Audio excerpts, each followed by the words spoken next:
Okay, we've done part one of a video where we've looked at the distribution of verb forms, and we looked at participles, and we looked at gerunds. Now we want to look at another use of the plain form. So far we've seen that it can occur as the complement to modal auxiliaries, as the complement of do, as the complement of other verbs like help and let.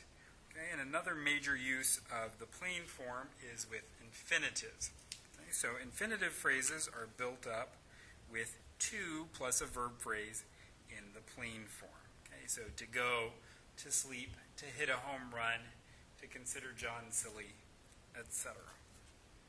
Okay, once we've built up the infinitive with the to, it can occur in various positions in the sentence, much like the gerund does. So it can occur in various grammatical positions. So far, where we've seen a lot of noun phrases occur. So it can occur as the subject of the sentence. So to know him is to love him. Okay. It can occur as a verb complement. I want to leave. It can occur as the object of a preposition. He did it in order to annoy me. We can kind of just consider in order to be a preposition. The in order is actually optional, though, so you can just say he did it to annoy me, where now this is just directly serving as a verb phrase adjunct. And then also it can occur as the complements of verbs, so he has a need to please everyone. Okay? He needs to please everyone, so the corresponding verb has this can have this as a complement, and when we turn it into a noun, it just continues to be a complement. It can also occur as the complement of certain adjectives, like I'm happy to do it. Okay? Where to do it goes with happy. Okay? So again, we can just go back through our rules in places where we've had, say, noun phrases, replace those noun phrases with infinitive phrases.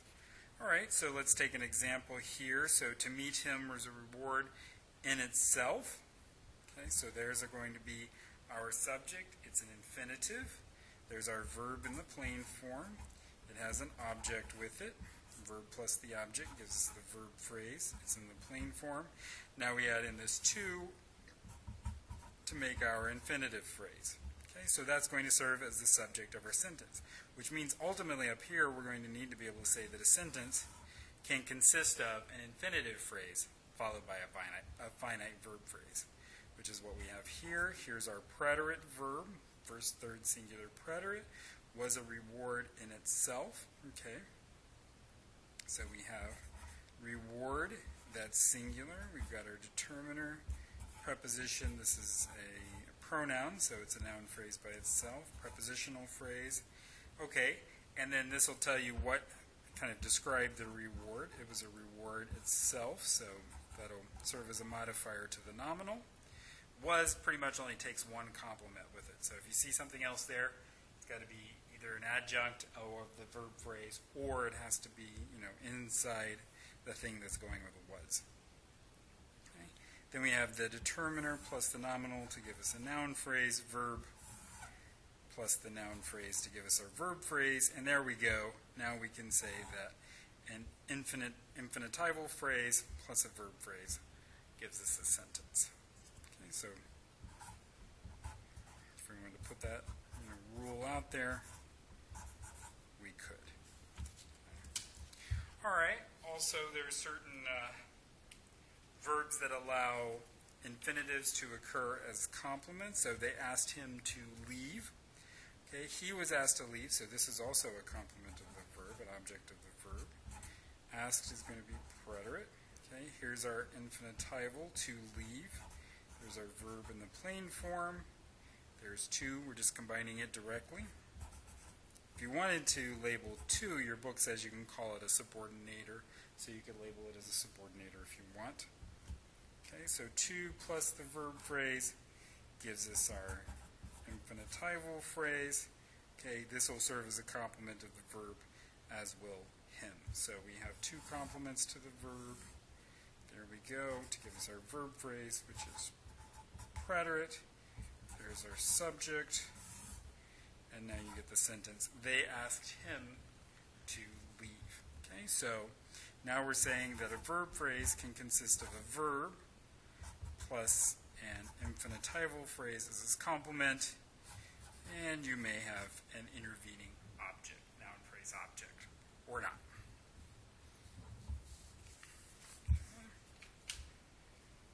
All right. They wedged open the door in order to escape.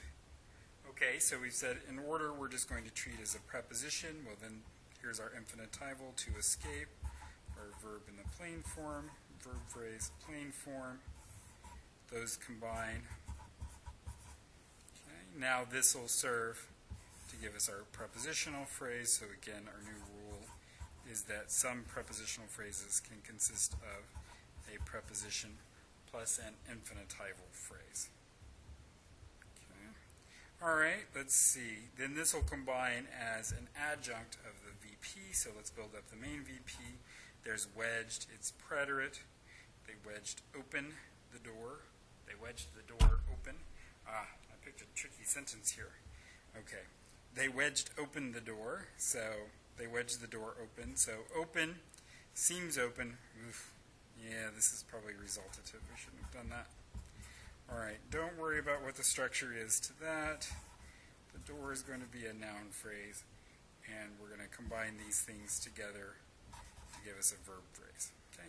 Again, this isn't a structure we've bothered with in the class, and we won't, so don't worry about that. Okay, the main thing is the combination of these two things, where in order to escape serves as an adjunct, telling us the reason why they escaped. Okay, that's preterite, noun phrase, and sentence.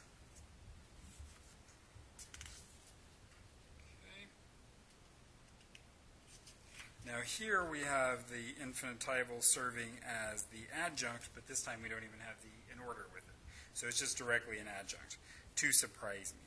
Okay, so they snuck in. Okay, there's the preterite, okay, preposition, determiner, back way. Okay, we can treat back as an adjective here, way as a noun. Okay, those combine together to give us a bigger nominal. There's our NP, prepositional phrase. Sneak is a verb of motion, so it'll occur as a complement to give us the verb phrase, snuck in the back way to surprise me. Now, to surprise me is going to be the VP, is going to be an infinitival phrase adjunct. So me is going to be the object of the verb surprise. Surprise is in the plain form. Okay, so whatever internal complements the verb takes don't change here. All right, so that's the plain form. Then this gives us our infinitival phrase plus a verb phrase. Adjunct gives us a bigger verb phrase, and there's our subject to give us our sentence. So here we need the rule that these things can occur as adjuncts, so you can have a verb phrase followed by an infinitival phrase to give you a bigger verb phrase.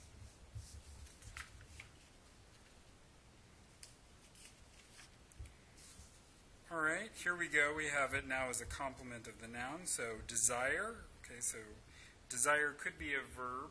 He desired to see the world. When you turn it into a noun, its ability to take an infinitival complement goes along with it. So to see the world goes as the complement of desire. Okay, so his desire, how many desires? Could be singular. Could also be how much desire, but I think here we're treating it as a singular. Okay, see the world. There's our verb in the plain form. The world is going to occur as a noun phrase, object of see the world. To see the world, that gives us our infinitive phrase. It'll serve, I said it'll serve as the complement of desire, and I already put in my noun. So I need to scratch out my nominal. Okay, and say the noun plus the infinitival phrase gives us the nominal. Otherwise, I would be drawing it as an adjunct, but it's related to the verb or the noun desire here. Okay? All right, then we have a genitive pronoun, np-gen plus a nominal gives us our np. Okay? And this will behave like a singular, np with desire there. All right, was, that's preterite, first, third, never is an adverb phrase.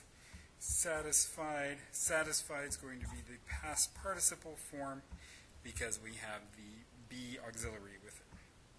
Okay, so it'll give us this. It's modified by never to give us a bigger verb phrase. Now verb plus that verb phrase combine, and then finally we can have this sentence.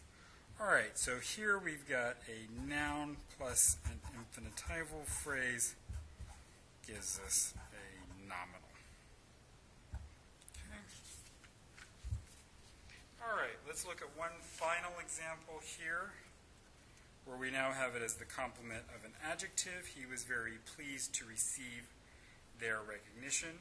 Okay, pleased could be a verb in the past participle form, but we can see here it's definitely an adjective because we have very with it, okay, which is something that goes with adjectives. So this is an adjective, and this will be its complement, to receive their recognition.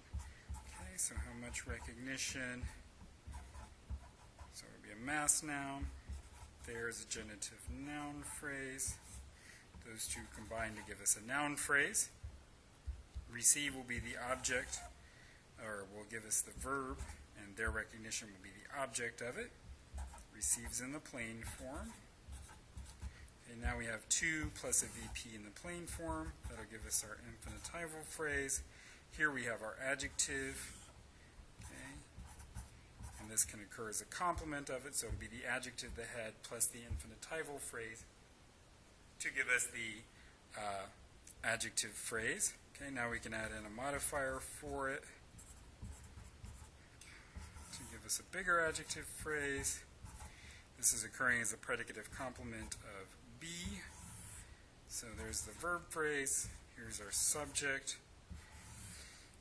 And you now have a sentence. All right, so hopefully now you should be able to draw structures with infinitival phrases as well.